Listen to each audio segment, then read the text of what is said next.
حضرت شیس علیہ السلام کی کہانی۔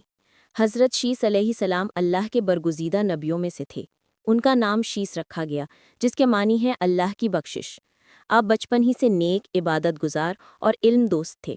اللہ تعالیٰ نے آپ کو نبوت عطا کی اور انسانوں کی رہنمائی کے لیے صحیفے نازل فرمائے۔ بچپن اور تربیت۔ حضرت شیس علیہ السلام اپنے قوم میں علم و حکمت کے لیے مشہور تھے۔ وہ بچپن سے ہی اللہ کی معرفت حاصل کرنے میں مشغول رہتے۔ لوگوں کو دیکھ کر سوچتے کہ انسانوں کو کس طرح سیدھے راستے پر رکھا جائے اور برائی سے بچایا جائے۔ اللہ تعالیٰ نے ان کو خاص علم اور حکمت عطا کی اور آپ کو یہ شعور دیا کہ زمین پر عدل کیسے قائم رکھا جائے۔ نبوت اور ذمہ داری۔ جب آپ جوان ہوئے تو اللہ تعالیٰ نے آپ کو نبوت دی۔ آپ نے اپنے قوم کو جمع کیا اور ان کو بتایا کہ اللہ ایک ہے، اسی کی عبادت کرو، زمین پر عدل قائم کرو اور ظلم و زیادتی سے بچو، گناہوں اور برائیوں سے دور رہو، اپنے کردار کو پاکیزہ رکھو اور نیک عمل کرو۔ حضرت شیس علیہ السلام اپنے قوم کو مسلسل نصیحت کرتے اور ان کو اللہ کے احکام یاد دلاتے۔ صحیفے اور تعلیمات۔ روایات میں آتا ہے کہ حضرت شیس علیہ السلام پر 50 صحیفے نازل ہوئے۔ ان صحیفوں میں انسانوں کی زندگی کے اصول، عبادات کے طریقے، حلال و حرام کی تفصیل اور معاشرتی عدل قائم رکھنے کے احکام شامل تھے۔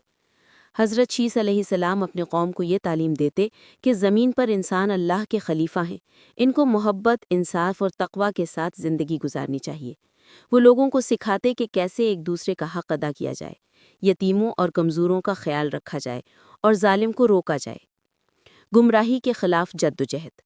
حضرت شیس علیہ السلام کی قوم میں ایسے لوگ بھی تھے جو برائی کی طرف مائل تھے۔ انہوں نے موسیقی، ناچ گانا اور فسق و فجور کو عام کر دیا تھا۔ حضرت شیس علیہ السلام نے ان کو بار بار سمجھایا کہ یہ چیزیں انسان کو اللہ سے دور کر دیتی ہیں اور گناہ میں ڈال دیتی ہیں۔ آپ اپنے نیک لوگوں کو حکم دیتے کہ ان برے لوگوں کے میل جول سے بچیں اور اپنے خاندانوں کو محفوظ رکھیں تاکہ ان کے اخلاق خراب نہ ہوں۔ اولاد اور جان نشینی۔ حضرت شیس علیہ السلام کی اولاد میں کئی نیک اور صالح لوگ پیدا ہوئے۔ ان میں حضرت انوش علیہ السلام بھی شامل ہیں، جو بعد میں نبی بنے اور انہوں نے حضرت شیس علیہ السلام کی تعلیمات کو آگے پہنچایا۔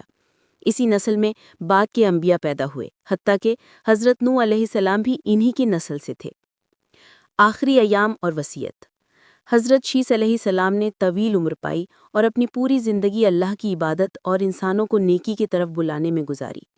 اپنی وفات کے وقت آپ نے اپنی قوم کو جمع کیا اور ان کو وصیت کی، اللہ کی عبادت کو مضبوطی سے قائم رکھنا، عدل اور انصاف پر قائم رہنا، گمراہ لوگوں کے اثر سے اپنے ایمان کو بچانا۔ ان کی وفات کے بعد ان کے بیٹے حضرت انوش علیہ السلام ان کے جانشین بنے اور ان کی تعلیمات کو آگے پہنچایا۔ کہانی کا سبق۔ حضرت شیس علیہ السلام کی زندگی ہمیں یہ سکھاتی ہے کہ اللہ اپنے بندوں کو کبھی ہدایت سے محروم نہیں کرتا، ہمیشہ رہنمائی کے لیے نبی بھیجتا ہے۔ نبی کا کام لوگوں کو برائی سے روکنا اور نیکی کی طرف بلانا ہے۔ معاشرے میں عدل اور انصاف قائم رکھنا سب سے اہم فریضہ ہے۔